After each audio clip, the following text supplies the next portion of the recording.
счет аппаратов диализа.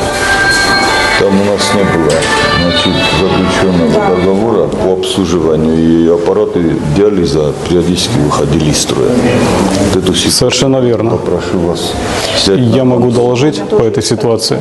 По поводу аппарата диализа у нас 6 аппаратов, 4 из них находятся в рабочем состоянии, но периодически выходят из строя, что доставляет серьезные неудобства для наших пациентов ввиду того, что они вынуждены ехать на территорию Северной Осетии и там получать необходимое лечение. Решение данного вопроса есть. Мы на стадии заключения договора с подведомственной организацией Новочеркасским институтом Росздравнадзора, который возьмет на сервисное обслуживание всю диализную технику. В конце месяца они приедут, обследуют, возьмут на сервисное обслуживание, и эта проблема будет в этом отношении снята. Одно дело, когда выходит из строя прибор, чтобы взять анализы. Вторая история, это когда, значит, выходит из строя аппарат диализа.